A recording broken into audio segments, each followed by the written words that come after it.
बिस्मिल्लाहिर्रहमानिर्रहीम। अस्सलाम वालेकुम। वालेकुम अस्सलाम। To all students, welcome by Millat tailoring institute of Pakistan, registered and recognised board of technical education. जैसा कि आज का मेन और ख़ास सबक है, बहुत सारी ख़वातीन परेशान होती है, सर कोई औरत कमीज़ हमारे पास लेके आती है तो उसको फ़्रॉक बनाना है तो उसकी बॉडी की पैदाइश कैसे की जाए। तो इसका बिल्कुल आसान तरीका हमारे पास सिलेबस के ज़रिए मौजूद है कि जैसा कि नीचे करें बेटा कैमरा, ये नंबर बिल्कुल साफ नज़र आने चाहिए। ये 0 से 3 और 3 से 4 वाली बात, आप जैसा कि कमीज़ की डायग्राम बनाते हैं 0 से 4, 4 से 5, उसके बाद 5 के नीचे एक स्टिचिंग अलाउंस आप रख देंगे तो आपको मालूम हो जाएगा कि इसकी बॉडी की पैदाइश कितनी है। तो अगर कोई फ़्रॉक देकर जाती है, ऊपर करें, कोई फ़्रॉक की तो बॉडी आपके पास होगी 36, पर ये 36 जिस्म के हिसाब से कैसे मालूम करेंगे आपने। जैसा कि औरत खड़ी हुई है उसका आपने ये शोल्डर पे मैच कर लेना है। जैसा कि ये शोल्डर का साइज़ है कितना है 36 का आपने सिलेबस के मुताबिक देखना है क्या लिखा हुआ है। 36 कमीज़ पर भी वही 36 आ रहा है क्योंकि साइज़ वही है कमीज़ का, और इधर इसका हमने फ़्रॉक बनाना है।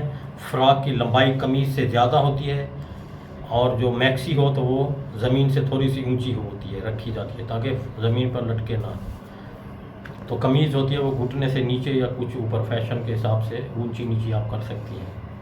तो मेन और ख़ास बात जो आपको बताने वाला हूँ वो ये है कि 0 से 4 और 4 से 5 का फार्मूला आप कमीज़ के ज़रिए अप्लाई करेंगे तो आपको मालूम हो जाएगा कि फ़्रॉक की बॉडी कितनी लंबी होगी। अब जैसा कि तीरा 36 है कमीज़ का, तो अब ये फ़्रॉक बनाना है तो इसका भी तीरा वही 36 है। ख़वातीन एक ही है, लेडीज़ एक ही है, साइज़ एक ही है, पर कमीज़ का साइज़ और फ़्रॉक का साइज़ एक है। पर बॉडी की इंफॉर्मेशन के लिए आपको इस स्केच बुक के मुताबिक रहनुमाई बताई जा रही है। 36 का हाफ करें तो कितना होगा 18 में फार्मूले के मुताबिक प्लस 2.5 करें तो कितना होगा 20.5। 18 ये इस तरफ, अब तीरा उसका 36 cm था, ये इसमें हमने 2.5 cm प्लस कर देंगे ये वाला, तो ये लाइन शो हो जाएगी। टोटल ऊपर से लेकर इधर 18 जमा 2.5 20.5, तो इधर हमने 20.5 पर ये लाइन शो कर देंगे। ये न्यू स्टूडेंट्स सीख रही हैं जो वो मिस्टेक कर रही थी, तो इसलिए मैंने कहा ये व्यूवर्स के लिए भी मसला पेश आ रहा होता था। ये देखिए स्टूडेंट्स ने ये लाइन गलत लगाई थी, रबर लाइन। अब इस लाइन को मैं डिलीट कर देता हूँ क्योंकि इस गलती की वजह से मैं दोबारा सब ग्रुप स्टूडेंट्स में इंफॉर्मेशन दे रहा हूँ कि नेक्स्ट गलती आप भी ना कर पाएँ। जो सिलेबस मंगवाती हैं सिलेबस को स्टेप बाय स्टेप देख कर तो आप डायग्राम खुद बना सकें कि कमीज़ की पैमाइश के ज़रिए फ़्रॉक की बॉडी कैसे मालूम करेंगे। कमीज़ का तीरे का हाफ करके 2.5 cm प्लस करके, फिर उसके बाद तीरे का हाफ, तीरा 18 है 36 है तो 36 का हाफ 18 में कितना कम करना है 4 तो 1 2 3 4, तो कितना बन रहा है 14। तो अब ये 14 की लाइन इधर शो कर देनी है ऐसे।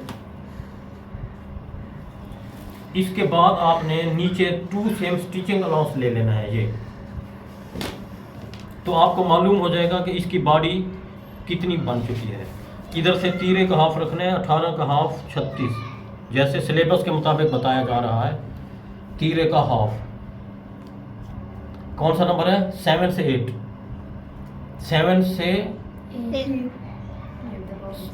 6 से 7, तीरे का निफ्स 36 है, 36 का हाफ 18, तो इधर से ये 18 की लाइन शो करनी है। अब इससे आगे 1 cm का स्पेस देना है, किस लिए स्टिचिंग, हाँ स्टिचिंग अलाउंस। अब 4 से 10 वाली बात जो है इसका सीने का हाफ रखना है। सीना 52 cm था, ये 52 आ रहा है, इसका आपने आधा ले लेना है, हाफ इधर।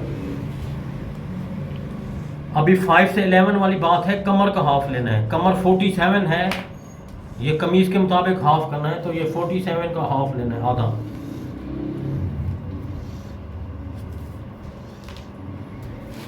ये राउंड स्केल का है।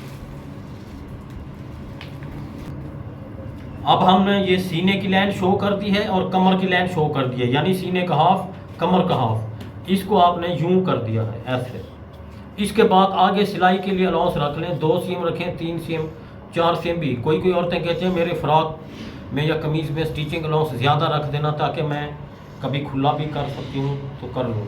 ये फिर सिलाई खोल के वो कभी खुला भी कर सकती है तो कर लेगी। इसके बाद आपने अगला स्टेप ये देखना है कि डाउन इसका जो हम रखते हैं ना, 2.5 सीम रखते हैं, और इधर से गले का जो आप गले का हाफ रख के ये डाउन भी मालूम कर लिया है। ये डाउन ऊपर से जो कमीज का डाउन होता है ये। अभी ये बच्चे हम फंस जाते हैं कि इसको गुलाई की पैदाइश कैसे करें। हाँ, गुलाई की पैदाइश कैसे होगी बेटा? ये 18 है, जैसे ऊपर से नहीं नीचे से। इसको आपने 4 पर तकसीम करना है, 2 पर, उसके बाद